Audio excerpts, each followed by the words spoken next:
ख्रिस्तामध्ये उपस्थित प्रिय बंधू आणि भगिनींनो, आजचे शुभ वर्तमान आम्हाला दोन गोष्टी सांगत आहे. एक गोष्ट म्हणजे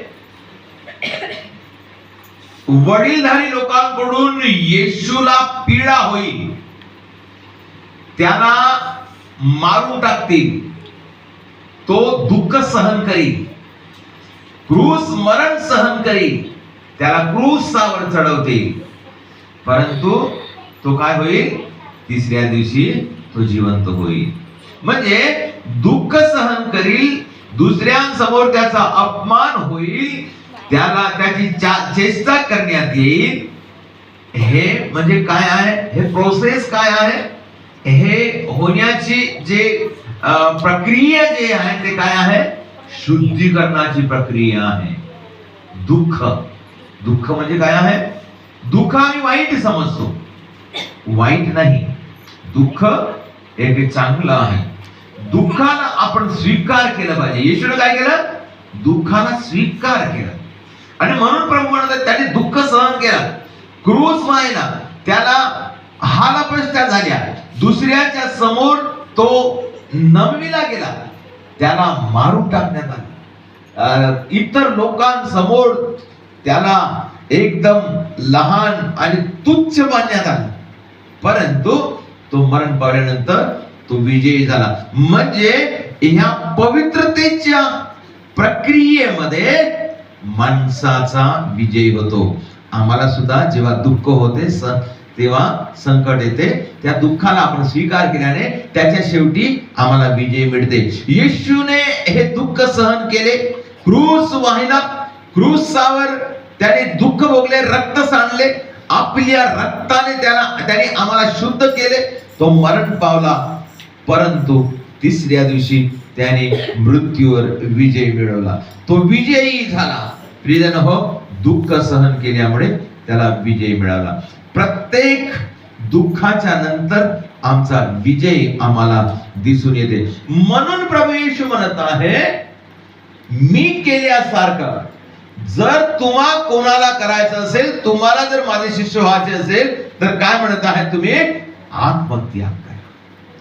आत्मत्याग करून तो म्हणत आहे, जर कोणी माझा अनुयायी होऊ पाहतो तर त्याने आत्मत्याग करावा, आपला वधस्तंभ उचलून घ्यावा व मला अनुसरत राहावे. म्हणजे ज्याप्रमाणे प्रभूने दुःख सहन करून विजय मिळवला, त्याचप्रमाणे आम्हाला जर येशूचे शिष्य व्हायचे असेल तर आपण सुद्धा वधस्तंभ उचलला पाहिजे. आता आम्हाला लाकडाचा क्रूस कोणी आमच्या खांद्यावर देणार नाही, नाही का? बरोबर आहे ना? कोणीतरी येईल का तुमच्या सरपंच येऊन तुमच्या खांद्यावर क्रूस देऊन आम्हाला क्रूसाच्या वाटेने नेईल का? नाही नेणार. परंतु दैनंदिन जीवनामध्ये येणाऱ्या प्रत्येक गोष्टी ज्या आम्हाला दुःख देतात त्या आपण आनंदाने सहन करावं. आमच्या कुटुंबामध्ये जे आम्हाला दुःख सहन करावं लागते ते आपण आनंदाने स्वीकार करावं. आम्हाला वाईट सवय सोडण्यामध्ये किती दुःख आहे ना? बरोबर आहे ना? वाईट सवय, समजा मला वाईट सवय लागलेली आहे, एखाद्यानं सोड म्हणलं ते वाईट सवय, दुःख होते नाही का? त्या दुःखाला आपण स्वीकार करण्यासाठी तयार झाला पाहिजे.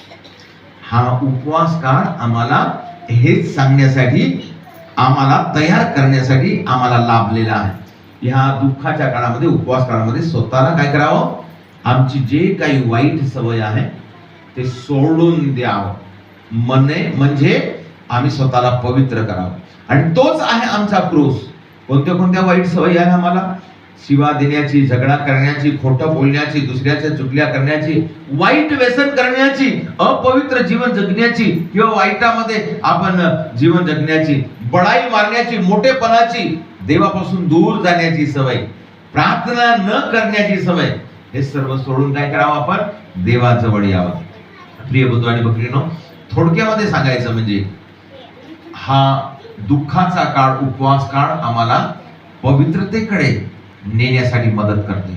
ह्या काळामध्ये आम्ही आपले पाप, आपले दुःख, आपले वाईट जे काही वाईट सवय आहे सोडून द्यावं, पाप न करण्याचा दृढ निश्चय करावं, पश्चाताप करावं, पाप स्वीकार करावं आणि ह्या क्रूसाच्या वाटेमध्ये भाग घेऊन या दुःखाच्या काळामध्ये आपण दुःख सहन करून देवाचा आशीर्वाद घ्यावा. येशूने ज्याप्रमाणे मृत्यूवर विजय मिळवला त्याचप्रमाणे आम्हाला सुद्धा वाईटावर विजय मिळवण्याची शक्ती मिळेल. आपण प्रार्थना करूया. आमच्यासाठी स्वतः, आमच्या परिवारासाठी आणि इतरांसाठी प्रार्थना करूया. या उपवास काळामध्ये आपण जास्तीत जास्त प्रार्थना करण्याची वेळ आहे. आणि जे लोक खरोखर ज्या लोकांना खरोखर प्रार्थनेची गरज आहे त्यांच्यासाठी आपण प्रार्थना करूया. पापी लोकांसाठी, वाईटामध्ये चालत असलेल्या लोकांसाठी, देवापासून दूर गेलेल्या लोकांसाठी, मुलांसाठी, युवकांसाठी, गरीब लोकांसाठी, बिमारांसाठी प्रार्थना करण्याची वेळ आहे. आपण प्रार्थना करूया. जेव्हा आपण एक दुसऱ्यासाठी प्रार्थना करू तेव्हा देव आम्हाला, आमच्या कुटुंबाला, आमच्या परिवाराला आशीर्वादित करेल. आपण प्रार्थना करूया. देवाला धन्यवाद देऊया आणि ह्या उपवास काळाच्या शेवटी आम्ही विजयी ख्रिस्ती जीवन जगण्याचा अनुभव घेऊया.